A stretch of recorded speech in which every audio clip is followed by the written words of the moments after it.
আপনারা সবাই জানেন বাংলা বর্ষে বৈশাখ আর জ্যৈষ্ঠ এই দুটো মাস রবীন্দ্র আর নজরুলের।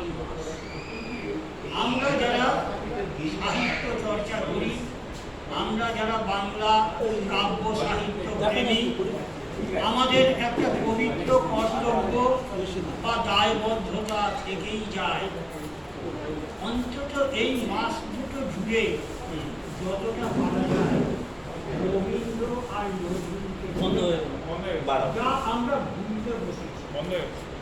সেই জন্যই আজ আমরা শিল্পীকলা সাহিত্য পত্রিকার থেকে সাহিত্য প্রেমী হিসেবে আজকে আমরা রবীন্দ্র নজরুলকে স্মরণ করছি।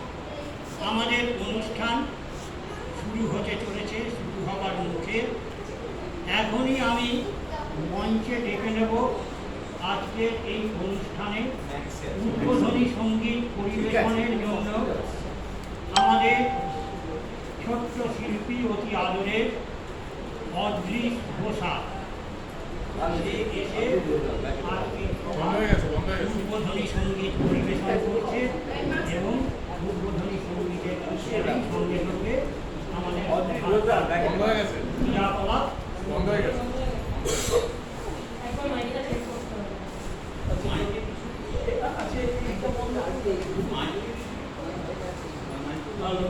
অনুষ্ঠানের উদ্বোধনী সঙ্গীত পরিবেশন করে শোনাচ্ছে আমাদের ছোট্ট শিল্পী অদৃশ ঘোষা।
উদ্বোধনী সঙ্গীত পরিবেশনের মধ্য দিয়ে আজকের সভা, আমাদের অনুষ্ঠান উদ্বোধিত হলো।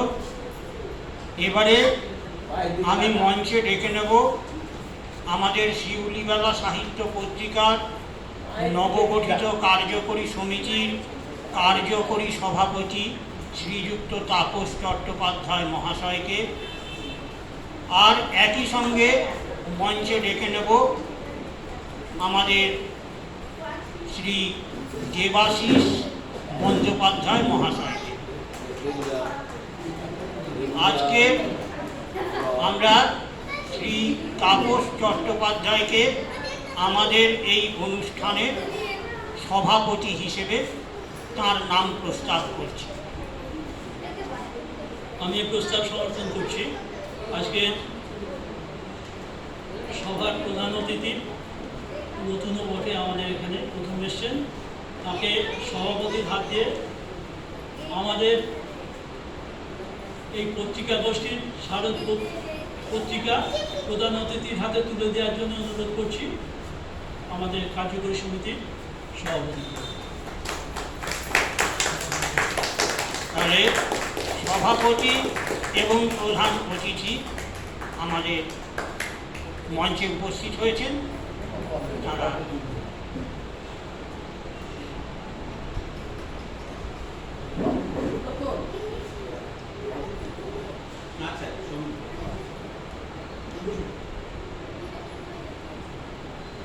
যে স্থানে আছি সেখান থেকেই আমাদের মঞ্চে মাল্যভূষিত দুই মহামানবের যে প্রতিকৃতি, সেই প্রতিকৃতির উদ্দেশ্যে সশ্রদ্ধ প্রণাম নিবেদন করার জন্য যে যেখানে আছি সেখান থেকেই আমরা আমাদের মঞ্চে ইতিমধ্যেই মাল্যভূষিত দুই মহামানবের প্রতিকৃতি আমরা সশ্রদ্ধ প্রণাম নিবেদন।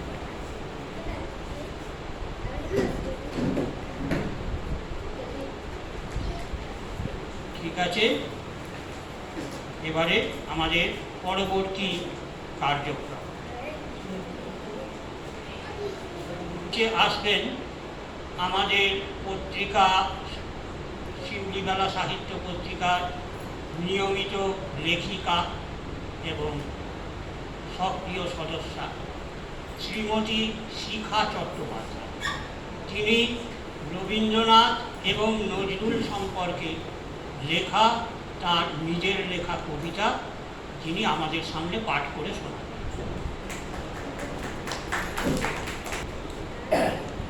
আজ আমরা একসাথে মিলিত হয়েছি কবিগুরু কবিদ্রোহী কবি নজরুলের জন্মজয়ন্তী উপলক্ষে। আজ আমি সকলকে আমার প্রীতি, শুভেচ্ছা, ভালোবাসা ও শ্রদ্ধা জানিয়ে আমি উপস্থাপন করছি রবি নজরুলের একটি কোলাজ, আমার প্রাণের কবি রবি নজরুল দুইজনা। দুই হাতে মোর দুইটি বই, আমার তারা প্রাণের সাথী। একটি আমায় ভরসা যে দেয়, সাহস যোগায় আরেকটি। রবি কবির সুরের ছন্দে গানে মন ভরে যায় আনন্দেতে। তাই কবির ভাষায় আমার চিত্তে তোমার সৃষ্টিখানি রচিয়া তুলেছে বিচিত্র এক বাণী। শক্তি সাহস যোগায় প্রাণে নজরুলের অমোঘ বাণী। মহাবিদ্রোহীর অনুক্লান্ত আমি সেই দিন হব শান্ত, যবে উৎপীড়িতের ক্রন্দন রোল আকাশে বাতাসে ধ্বনিবে না। অত্যাচারের খর্ব কৃপান ভীম রণভূমে রণিবে না। বিদ্রোহী রণক্লান্ত আমি সেই দিন হব শান্ত। প্রাণের যত আবেগ আশা, কান্না হাসির দোদুল দোলা, প্রেম ভকতি সাহস শকতি এদের গাথায় পাই যে মোরা। রূপ সাগরে ডুব দিয়েছি অরূপ রতন আশা করে, কিংবা আর নাই রে বেলা নামলো ছায়া ধরণীতে। অথবা বিপদে বলে রক্ষা করো এ নহে মোর প্রার্থনা।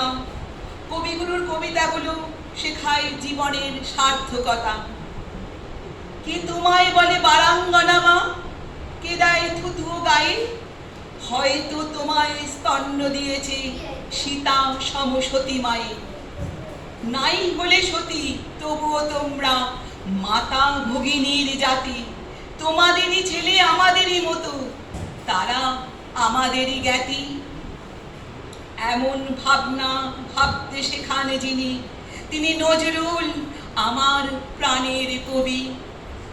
রবি যেমন এই ভারতের মহামানবের সাগর তীরে দাঁড়িয়ে আর্য অনার্য হিন্দু মুসলমান সকলকে করেছিলেন আহ্বান, তেমনি নজরুল বলেছিলেন এই হৃদয়ের মাঝে সবচেয়ে বড় স্থান মন্দির কাবা একসাথে পরিদান। অথবা আমার শক্তি আমরা শক্তি আমরা বল, আমরা ছাত্র দল মাঝ সৃষ্টি সুখের উল্লাসে। কিংবা কবি ও অকবি যাহা বলো মোরে, মুখ বুঝে তাই শৈশবী। এ যেন আমার বলতে চাওয়া কথা, না বলা ভাষা, আমার চলার পথের পাথেও। জীবন পথে চলার রথে এরাই যে দেয় সান্ত্বনা। এদের বাণী সত্য মানি, হাতে রাখি বই দুখানা। রবি ঠাকুরের সঞ্চয়িতা, নজরুলের সঞ্চিতা, এরাই আমার প্রাণের সাথী, এরাই আমার ভালোবাসা। ছন্দের কবি, গানের কবি, সুখের কবি, দুঃখের কবি, প্রেমের কবি, আনন্দের কবি, শক্তির কবি, সাহসের কবি, সম্পদের কবি, সান্ত্বনার কবি। এরা রবি নজরুল দুইজনা। অন্তর থেকে করি তোমাদের, তাই তো আমি বন্দনা। নমস্কার।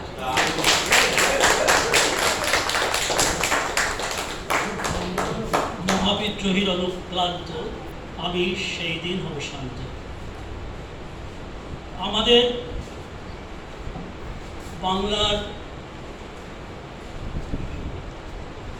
কাব্য জগতের একটা মাইলস্টোন।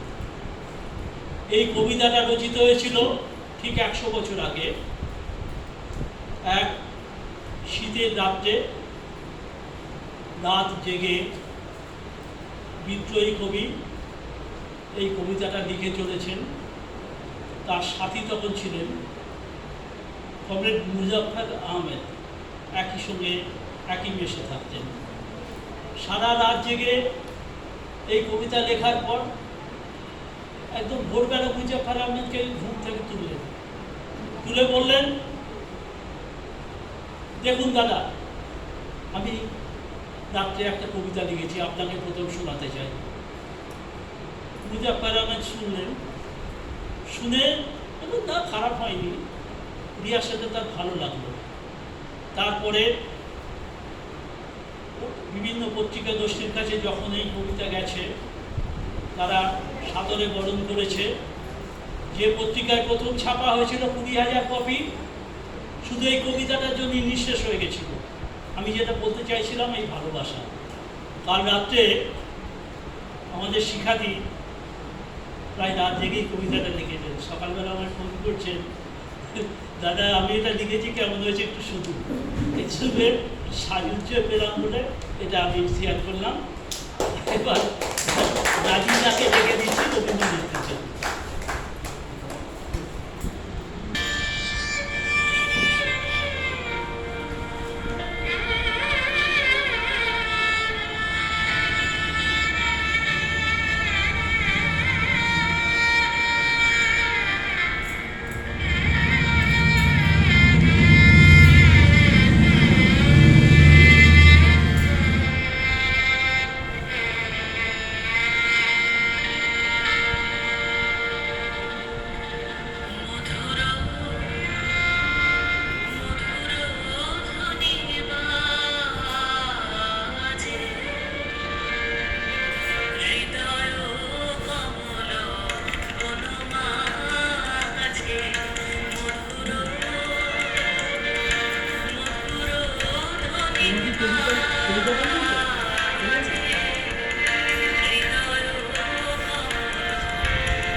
আমরা একটা সুন্দর রবীন্দ্র নৃত্য উপভোগ করলাম।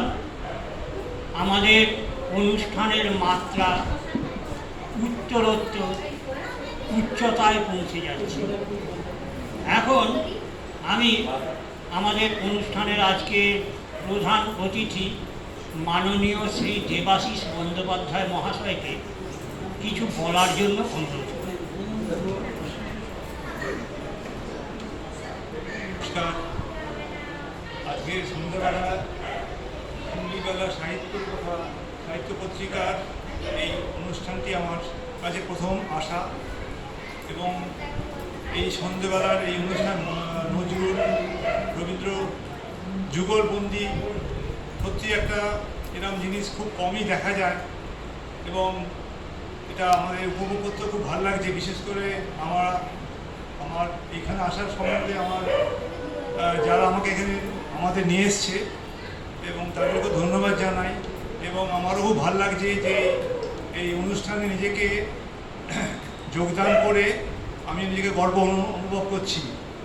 আশা করি আমাদের এই অনুষ্ঠান যেরকম আমি এখন দেখলাম আগামী দিনেও আরও দেখতে পাবো, আর আমার যতটা সম্ভব আমি আমার তরফ থেকে চেষ্টা করব এটাকে আরও বেশি এগিয়ে নিয়ে যাওয়ার। এই বলেই আমি আমার বক্তব্য সমাপ্ত করছি। ধন্যবাদ।